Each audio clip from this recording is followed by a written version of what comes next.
Mais uma questão, o fim da lei, o poder libertador da graça. Gente, bastante texto, tá?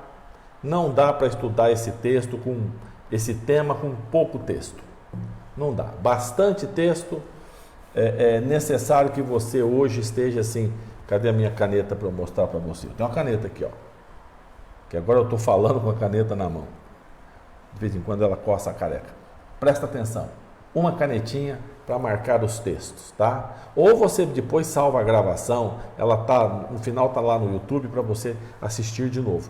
Bastante texto, vamos argumentar bem o assunto, vamos deixar o assunto bem solidificado e vamos parar com essa conversa, tá bom? Vamos parar. Eu não vi ainda o irmão que me fez a pergunta aqui na live, mas eu vou depois mandar o link para ele, porque ele precisa entender esse tema também. O tema é esse, ó, Romanos 10, 4. Pega a Bíblia, abre aí. Romanos 10, 4. Porque o fim da lei é Cristo, para a justificação. Outras traduções diz para a justiça de todo aquele que crê. Ó, não tem muito o que comentar, né? O fim da lei, a lei acabou. Em Cristo os 10 mandamentos terminam. Não tem função, gente. Não tem função. Quem justifica aquele que crê é Jesus, não é a lei, então acabou. E Paulo deixa claro, a frase é clara, não há dúvidas. Igual aquele comentarista de esportes diz lá, falta clara. Aqui é a clara. O fim da lei é Cristo. Sabe? A gente teima aí, o pessoal quer teimar, não é assim. Não é desse jeito, mas a Bíblia é clara, a lei terminou em Jesus Cristo. É isso mesmo?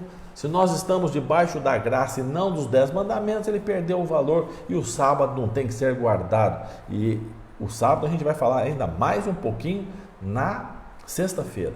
Mas é isso que o texto quer dizer. Gente, como sempre eu começo induzindo você a acreditar aquilo que nós nos propomos na questão. Tá? E volto a repetir para você, cuidado com o que você ouve, o modo como você lê a Bíblia e cuidado com esses vídeos que você anda assistindo na internet. Inclusive, cuidado com os meus vídeos. Precisa pegar e ver se o que eu estou falando é conforme a Bíblia. Porque se não estiver conforme a Bíblia, tem que deletar, não pode assistir. Tá? Porque o que eu falo não importa, o que a Bíblia fala é o que importa. Então nós temos que ter muito cuidado. Vamos fazer uma análise desse texto. O fim da lei é Cristo para a justificação de todo aquele que crê. No final você vai ter uma resposta. E vou dizer, eu tenho certeza absoluta que você deve conhecer alguém que tem dúvida com esse texto. Manda este vídeo para ele e para ela, para que a dúvida seja retirada. 2 perguntas para você. Essa pessoa da direita, o que ela fez? Foi bom ou mal? O que ela fez? Matou os pais, velho. Isso aí é aquela famosa Richthofen. Matou os pais. Isso foi bom ou foi mal? A imagem da esquerda, esses sapatos, são sapatos no campo de Auschwitz, na Segunda Guerra Mundial. Os judeus chegavam, tiravam os calçados, aí é uma pilha de calçados de judeus que estavam sendo queimados nos fornos crematórios. Isso é bom ou é mal? Se você respondeu que é bom, você está com um problema moral, ético sério. Se você respondeu que é mal, você está com um problema espiritual, crendo no texto do modo que eu falei no início, sério também. Certo e errado estão ligados a Deus, à existência de Deus. Você só pode dizer certo e errado porque existe Deus. Num mundo sem Deus, você não tem como condenar a guerra, você não tem como condenar a opressão, o crime. Não tem. Também não tem como dizer da bondade, da fraternidade, do amor, da igualdade. Porque no universo sem Deus, quem diz qual é o parâmetro para certo e para errado? Qual que é o parâmetro? Não existe Deus. Se Deus não existe, então não tem parâmetro. Então, o errado você não sabe e o bom você também não sabe. O parâmetro para certo e errado é Deus. Volto à imagem anterior. Para eu dizer que o que essa moça fez é errado, eu tenho que crer em Deus. Para eu dizer que os sapatos ali abandonados e os judeus sendo cremados, é algo ruim, eu tenho que crer em Deus. Deus é o padrão para o certo e para o errado. E como é que Deus colocou o padrão? Como é que Deus definiu o que é certo e errado? Ele fez isso através de preceitos, mandamentos e leis que estão na Bíblia. Então vamos ver um pouquinho sobre a essência da lei de Deus. Tá? Vamos entender a essência da lei de Deus. Existiam diversos tipos de leis. Existiam as leis chamadas cerimoniais, civis, sanitárias, comunitárias e a chamada lei moral, que é os 10 mandamentos. Então a Bíblia não traz só os 10 mandamentos. A Bíblia traz um conjunto de leis, cerimoniais, civis, sanitárias, comunitárias, tem várias leis. Tem lei para casamento. Se você quiser ver essas leis, estão em Números e Deuteronômios. Tem leis muito interessantes. Textos que não estão agora, posso mostrar alguns para você? Você pode abrir sua Bíblia aí um pouquinho? Deixa eu ver. Eu não estava aqui no script, tá? Mas deixa eu mostrar aqui algumas leis interessantes para você. No livro de Deuteronômio, deixa eu ver se eu encontro aqui. No livro de Deuteronômio, no capítulo 22, Deuteronômio 22. Olha quanta lei tem aqui. É interessantíssimo. Essas leis não se aplicam para nós. Por que não se aplicam? Vamos ver lá. Olha lá, por exemplo, no verso 12, capítulo 22 do Deuteronômio, verso 12, diz assim: você fará borlas é barra, né? A barra da calça, a barra da saia, o acabamento, nos 4 cantos do manto com que te cobrires. Isso é lei do quê?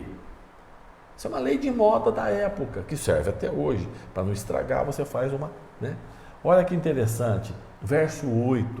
Quando você construir uma casa nova, você faz um terraço, no terraço um parapeito, para que não ponha a culpa se alguém cair do terraço. Isso é lei do quê? Isso é lei de engenharia, lei de arquitetura. Então a Bíblia tem muitas leis, muitas, tá certo? Agora, das leis, a única que revela o caráter de Deus é os 10 mandamentos.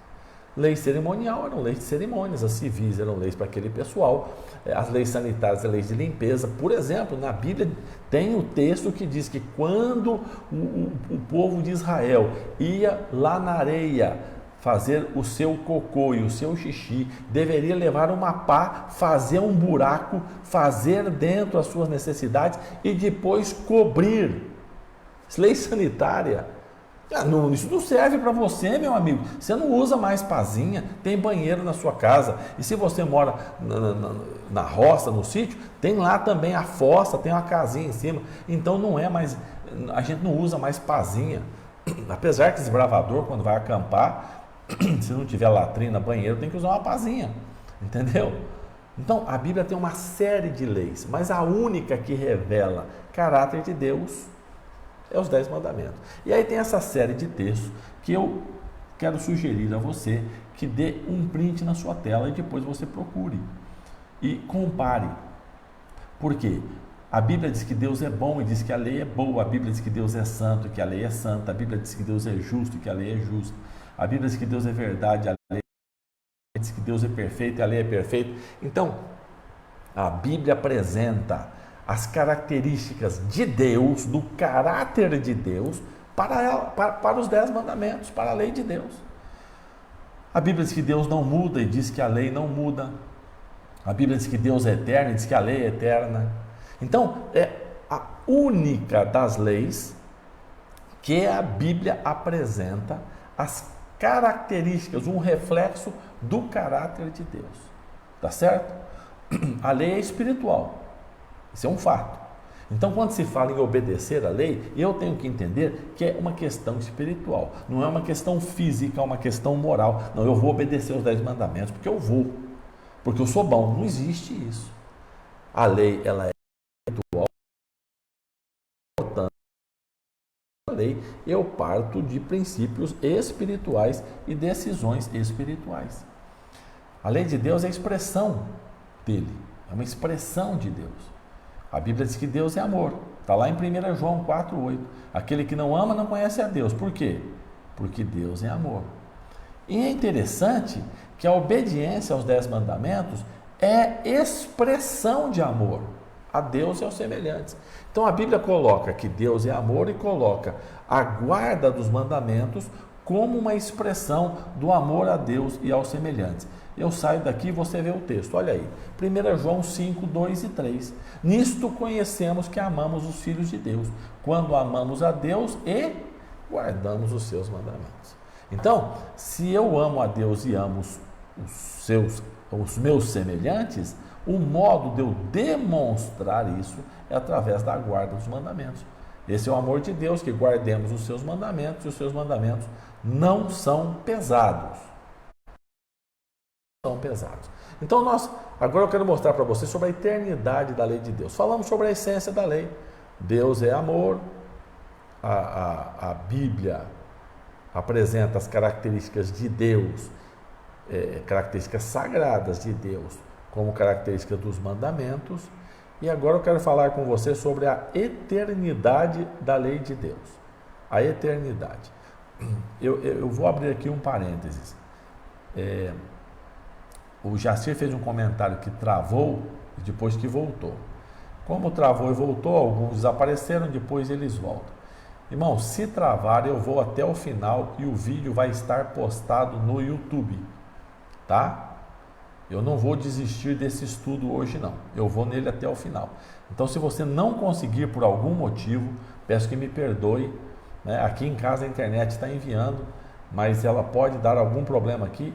O vídeo vai estar no YouTube, tá bom? A eternidade da lei de Deus. Como nós adventistas nós cremos? Deixa eu explicar para você.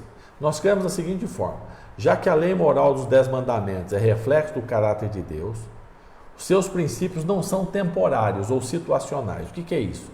Os princípios dos 10 mandamentos não é para um tempo, porque eles são reflexo. Deus é eterno. E se a lei é um reflexo do caráter de Deus, ela também é eterna. Eu já mostrei o texto que diz que Deus é eterno e que a lei é eterna.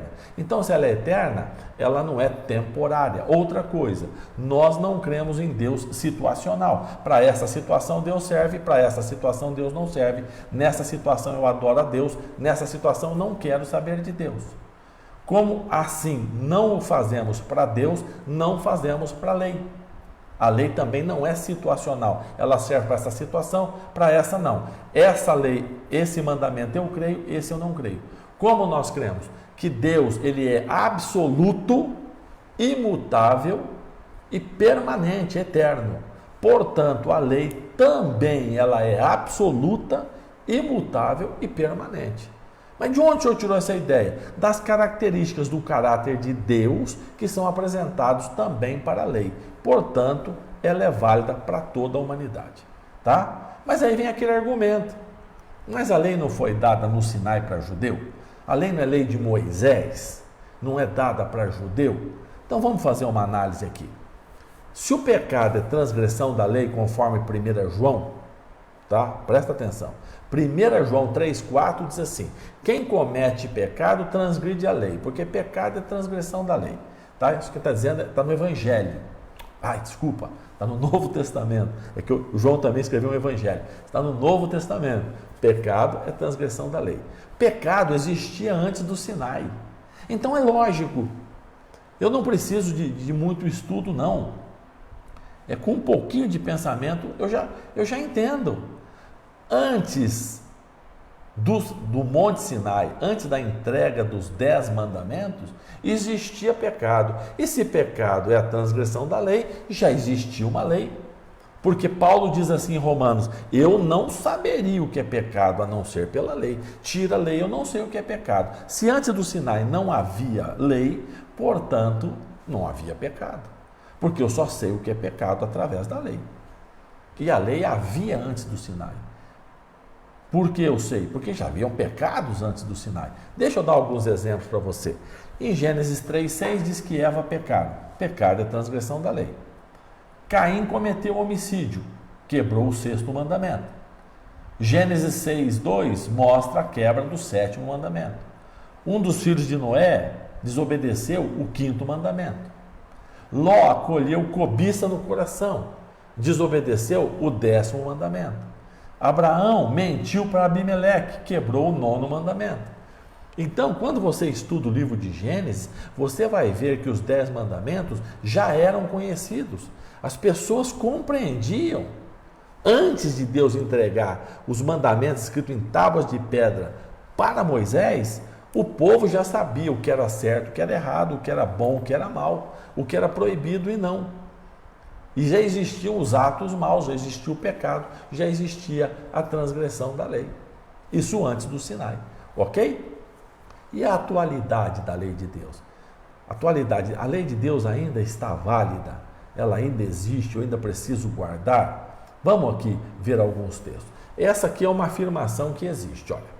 A lei existia lá na criação, entre a criação e o Sinai não tinha lei, tá bom? Não tinha lei. Aí do Sinai até a cruz de Cristo existia lei. Da cruz de Cristo até hoje, a lei foi abolida. É assim que alguns creem. Qual que é o problema disso? O problema é o seguinte, Jesus em Mateus 5,17, ele disse, não penseis que eu vim abolir a lei, ou abrogar, ou anular a lei ou os profetas. Eu não vim abolir, eu vim cumprir. Então, a lei é eterna. Na realidade, ela existia antes da criação, e passa do dia de hoje. Ela sempre existiu, é um reflexo do caráter de Deus. O caráter de Deus é eterno. Jesus não veio mudar isso. É muito interessante, ou até muito assustador, que exista, assim, períodos com lei e períodos sem lei. Então, não há pecado. Hoje não há pecado. Porque Paulo diz assim, eu não conheço o pecado se não houver a lei. Então, hoje não tem pecado. O que você faz? Não tem pecado. Se não tem pecado, bora matar.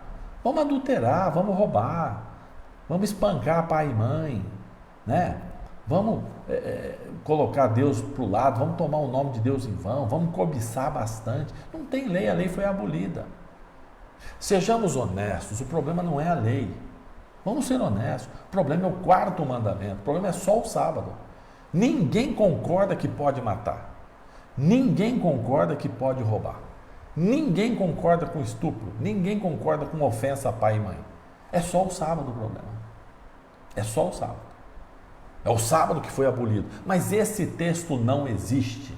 Ah, tem um texto que o senhor falou de Colossenses. Então vou mostrar para você na sexta-feira que você está entendendo o texto completamente errado. Você está torcendo. Eu tinha um professor na faculdade de teologia que disse que muita gente pega a Bíblia e torce com tanta força para fazer ela gritar o que ela não diz. Torce a Bíblia. De modo claro, está lá.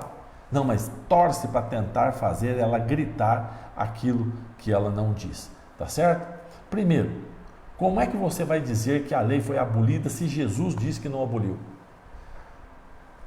O texto aqui, ó, Mateus 5,17, eu não vim abolir, Jesus disse, não vim. Não vim.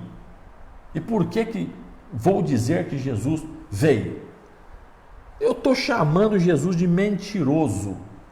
Então não adianta fazer oração em nome de Jesus, o nome da minha igreja ser em nome de Jesus, porque eu chamo ele de mentiroso. Ele diz, eu não vim, e eu digo, veio. Mas quem sou eu para dizer que Jesus veio fazer aquilo que ele disse que não veio fazer? Quem sou eu? Segunda coisa, Jesus já cumpriu a lei, eu não preciso. Isso, na melhor das hipóteses, é uma conclusão infantil, imatura, desleal ao texto e ridícula. É um pai dizendo para o filho assim, eu vou fazer o que é certo e você não precisa. Eu vou ser honesto para você roubar. Eu vou ser um pacifista para você matar. Eu vou ser leal à sua mãe para você adulterar. Dizer que Jesus guardou para você pecar, aboliu, isso não é leal ao texto, o texto não diz isso. Não diz, tá certo? Mas aí vem as argumentações de Paulo, né? Paulo argumentou, né? Paulo argumentou que a lei moral de Deus foi anulada. Por exemplo, um dos textos que se gosta de usar está em Romanos 6. Vocês não estão debaixo da lei. Né? Olha lá na sua Bíblia, marca lá. Romanos 6, 14 e 15. Vocês não estão mais debaixo da lei. Então, tá vendo como a lei foi anulada? Não estamos debaixo da lei. Gente, olha o texto com atenção. Olha o contexto. Não isola o texto. Se você isola um texto, está escrito na Bíblia que Deus não existe. Mas você tem que isolar uma frase. Quando você isola a frase, não estão debaixo da lei, ela está gritando o que ela não quer dizer. Leia com atenção e você vai ver que Paulo está falando sobre condenação da lei. A lei condena o indivíduo. Quando você peca, a lei te condena. Quando eu peco, se eu mato, a lei me condena, porque ela diz não matarás. Quando eu adultero, a lei me condena, porque diz não adulterarás. Quando eu roubo, eu furto, a lei me condena, porque diz não furtarás. O que o Paulo está dizendo é que nós não estamos mais debaixo da condenação da lei. A lei não pode mais me condenar se eu aceito a Jesus Cristo. Ele pode me perdoar, portanto a condenação não existe. Tanto que Paulo termina este assunto, ou esclarece esse assunto, em Romanos 3,31, dizendo assim, ele faz uma pergunta, anulamos a lei pela fé? Anulamos? De maneira alguma. Ao contrário, nós confirmamos a lei. Então, dizer que a lei foi anulada tem que desconhecer Romanos 3,31. Tem que pegar a Bíblia e arrancar esse texto. Tem outros que tem que arrancar também. Esse da condenação, tem que arrancar um bocado. Mas Romanos 3,31 tem que ser rasgado da Bíblia. Porque Paulo faz a pergunta, a fé anula Cristo, a fé na salvação, a fé no sacrifício de Cristo, na graça, anula a lei? Não. Eu imagino Paulo botando a mão na cabeça e dizendo não. Ao contrário, confirma.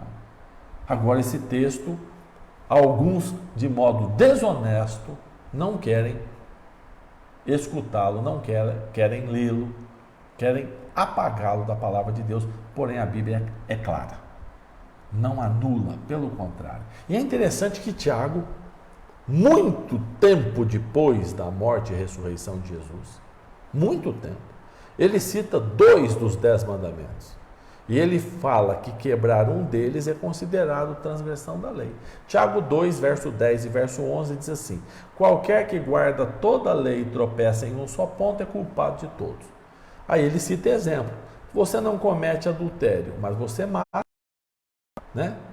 A mesma lei que diz não matar, diz para não cometer adultério. Você faz um, não faz o outro, você é transgressor da lei. Interessante, ele está citando os 10 mandamentos. Ele não está citando, porque alguns querem dizer, não, a lei depois de Jesus é amar a Deus sobre todas as coisas e o próximo como a ti mesmo. Não tem mais 10 mandamentos. Então por que Tiago cita 2 dos mandamentos? Por que Paulo também cita mandamento? Por que se era só amar ao próximo e amar a Deus? Então Tiago tinha que ter dito aqui assim, a mesma lei que diz amarás a Deus, diz para você amar ao próximo. Não, ele cita um mandamento. E se Jesus aboliu a lei, por que ele não avisou Tiago? Por que Tiago foi apóstolo, por que tantos anos depois ele ainda afirma que a lei está em vigor? É umas perguntas que, sabe, a gente tem que analisar com cuidado. Romanos, eu vou responder Romanos, eu estou chegando lá em Romanos, que é a sua dúvida inicial. Não, mas nada disso ainda apaga lá Romanos, né?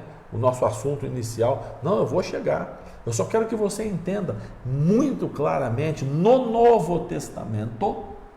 Não, porque a lei é do Antigo, no Novo Testamento. No Novo Testamento, que nossos amigos evangélicos querem dizer que o Antigo Testamento tem 10 mandamentos. No Novo, basta Jesus Cristo. No Novo Testamento, Paulo diz que a lei não foi anulada. Tiago cita os 10 mandamentos e fala a famosa frase: quem guarda 9 e tropeça em um ponto é culpado de todos. Então eu quero dizer para você, você não mata, não adultera, não rouba, não cobiça, não toma o nome de Deus em vão, honra o pai e a mãe, não adora imagem, tem Deus acima de todas as coisas e não guarda o sábado, é um adúltero, um ladrão, você é um assassino, você cobiça, todos os mandamentos. Porque na matemática de Deus, tem dois detalhes da matemática de Deus que nós não entendemos. Na matemática de Deus, primeiro, 1 mais 1, certo? 1 mais 1 é igual a 1. No casamento, une-se homem e mulher, eles são um só. 1 mais 1 é igual a 1. E nos mandamentos, 10 menos 1 é igual a 0. Então, eu guardo 9, você não guarda nada. Tá bom? Você não guarda nada.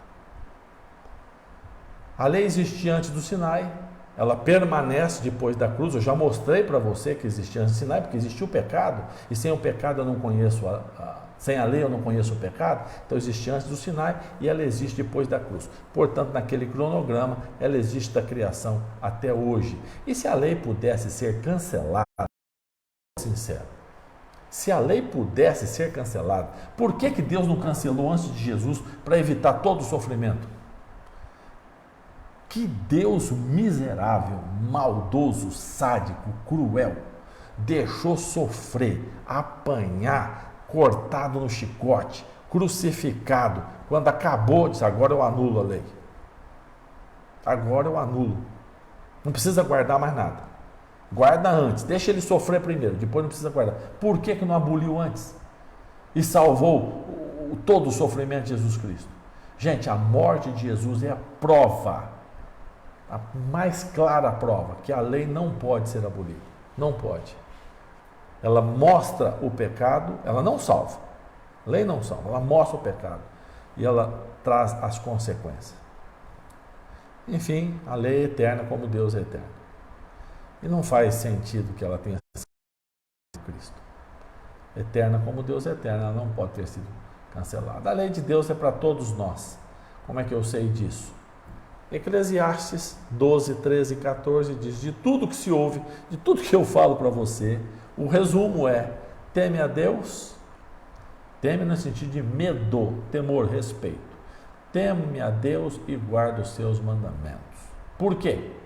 Isso é o direito. É assim que diz sua Bíblia? Não. Isso é o dever de todo homem. Deus há de trazer a juízo toda a obra até a que está encoberta, quer seja bom, quer seja mal. Dever de todo homem, todo ser humano, teme a Deus, guarda os seus mandamentos. Qual é o propósito da lei de Deus? Resumidamente, tá? Para a gente ganhar tempo aqui, resumidamente, a lei tem o propósito de apontar para você entender a sua condição. Esse é bem resumido. A lei não vai te salvar, ela só vai mostrar a sua condição, tá? Ela tem o propósito de apontar quem eu sou, para eu entender que eu preciso de Jesus Cristo. Mas em Romanos 10, 4? Tá, o senhor mostrou aí, pastor, um bocado de texto aí sobre a lei, falou de Tiago, coçou a careca, tá bom. Mas em Romanos 10, 4, que é a pergunta inicial, né? Porque o fim da lei é Cristo, para a justificação de todo aquele que crê. A palavra fim não é encerramento, não é final, é o propósito. O texto não significa o encerramento da lei é Cristo. O texto significa o propósito da lei é Cristo. Sabe, tem que pegar um dicionário e ver o que a palavra significa, porque tem manga de camisa e tem manga fruta. Tem fim, encerramento, fim do estudo, fim do mundo, e tem fim significando propósito. É simples o texto. Você lê no contexto, você vai ver que não está dizendo que o encerramento da lei é Cristo. Está dizendo que o propósito da lei, ela existe para levar o indivíduo pecador a Jesus Cristo. Por quê? Porque quando ele vai a Cristo, ele é justificado. Se ele não for a Cristo, ele não vai ser justificado, ele não vai ser salvo. Então, qual que é o propósito da lei? O propósito da lei é levar o indivíduo até Jesus. O fim da lei, qual que é o fim da lei? Levar o indivíduo até Jesus para que ele seja justificado. Vamos falar um pouquinho para nós encerrarmos, então, sobre a lei e a graça. Porque Romanos 5, verso 20 e 21 diz assim: veio a lei para que a ofensa abundasse. Porque a lei mostra o tamanho do pecado, entendeu? Tira a lei, 10 mandamentos. Não existe lei.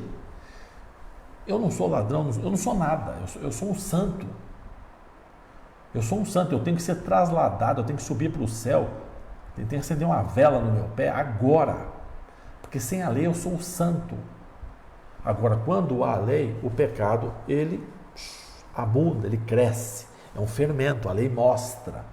É o espelho identificando.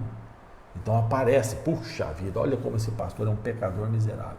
Mas aí vem a promessa de Romanos, aonde o pecado cresce, a graça cresce dobrado. Aonde abunda o pecado, superabunda a graça. Né? Aonde o pecado é imenso, a graça é... Para que assim como o pecado reinou na morte, a graça reinasse pela justiça para a vida eterna. Simples. A lei mostra o meu pecado, o pecado é imenso, Jesus Cristo me perdoa, a graça é maior. E por isso que Paulo diz em Efésios 2,8: pela graça sois salvos por meio da fé. Isso não vem de vós, é dom de Deus. Então eu quero deixar claro aqui, como pastor da igreja adventista do sétimo dia, nós adventistas não cremos que a salvação é através da guarda dos 10 mandamentos. Não cremos. E se você adventista disser isso aí, você está dizendo uma aberração. Nós não cremos assim. Os nossos não são inimigos, né? Mas as pessoas que pensam o contrário costumam dizer: os adventistas creem que os 10 mandamentos salvam, que o sábado salva. Não! Não cremos. Nós cremos em Efésios 2,8. Nós cremos que somos salvos pela graça. Jesus Cristo é quem nos salva através da fé. Isso não é de nós, isso é um presente de Deus. Então não precisa dos 10 mandamentos. Não existe o texto. Não existe. O texto que diz é que por termos fé, por termos graça, nós confirmamos os 10 mandamentos como aquele que nos aponta a necessidade de ir. Eu não vou a Jesus. Sem o mandamento eu não quero saber de Jesus. Opa, tinha dado uma travada? Sem o mandamento eu não quero saber de Jesus. Sem o mandamento eu abandono Jesus Cristo. Eu quero convidar você a ter Jesus como o seu único, principal, maior, total Salvador. Eu quero convidar você a ter Jesus como o primeiro, o tudo, o mais importante. E eu quero convidar você também a permitir que os 10 mandamentos sejam o espelho na sua vida. Para você olhar para os 10 mandamentos e ver a necessidade de ir a Jesus. Para você parar e pensar olhando para os 10 mandamentos e ver como eu e você somos miseráveis. Nós não somos ninguém sem Jesus Cristo. Nós não vamos a nenhum lugar sem Jesus Cristo. Não há salvação para nós sem Jesus Cristo. Tudo que nós fazemos de bom, conforme o profeta Isaías, são trapos imundos. As coisas boas que eu faço, essas pregações, essas séries, visita as pessoas, atender ao necessitado. Para minha salvação, trapo sujo não serve para nada. Só Jesus pode me salvar. Só Jesus. E a lei de Deus, os 10 mandamentos, tem a função de fazer com que a minha cabeça seja direcionada para Jesus Cristo. Para olhar para mim mesmo, achar que eu sou bom o suficiente, que eu consigo ir para o céu. Os 10 mandamentos mostram que eu sou miserável e preciso de Jesus. Se tirar os 10 mandamentos da minha vida, eu me perco. Você se perde. Sem os 10 mandamentos, você vai achar que é possível se salvar sozinho. Que Jesus não é nada. Por isso é necessário os 10 mandamentos. Sabe, dizer que não é necessário guardar os mandamentos transforma você num mentiroso. João, na sua primeira carta, no capítulo 2, no verso 4, ele diz assim: aquele que diz que conheço a Jesus Cristo e não guarda os mandamentos é mentiroso. Que Deus abençoe você. Que você tome a decisão séria de ser salvo por Jesus. Salvo por Jesus. E permitir que o mostre o caminho, te mostre a necessidade de ir até Jesus. Porque Ele é o único caminho, é o único modo de nós sermos salvos. Vamos orar, fecha